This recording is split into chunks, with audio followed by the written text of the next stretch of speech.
অন্তর্বর্তী সরকারের নৌ পরিবহন উপদেষ্টা ব্রিগেডিয়ার জেনারেল অবসরপ্রাপ্ত সাখাওয়াত হোসেনে হই আমাদের মেরিন একাডেমি এখন 5টা আছে, 5টার মধ্যে একই রকম প্রবলেম হতে পারে, কিছু কিছু জায়গায় একই রকম প্রবলেম, কিছু জায়গায় ডিফারেন্ট প্রবলেম।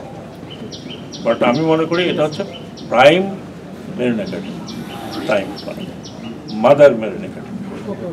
এটার যাতে আরও এনহ্যান্সমেন্ট হয়, একই সাথে কীভাবে এটাকে আরও এনরিচ করা যায়, রিক্রুটমেন্ট সমস্যা কিনা, রিক্রুটমেন্টটাকে আরও ভালো করা যায় কীভাবে, এগুলো আলোচনা।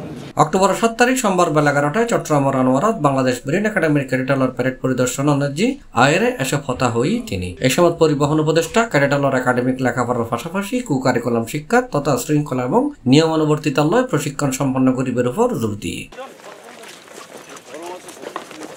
এরপর তিনি সি ফেয়ার বার্ডস মেমোরিয়ালের পাশে বৃক্ষরোপণ করছি। অনুষ্ঠানত একাডেমির ভারপ্রাপ্ত কমান্ড্যান্ট মোহাম্মদ ইবনে কাইসার তৈমুর একাডেমির সার্বিক কার্যক্রম, সমস্যা এবং ভবিষ্যৎ পরিকল্পনা উপস্থাপন করছি।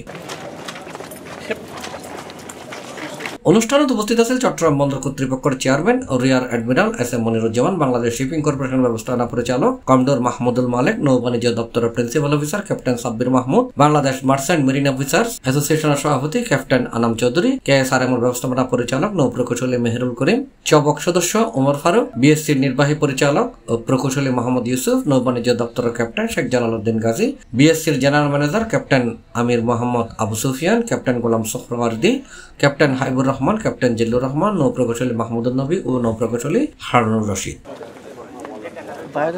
সি+, চট্টগ্রাম।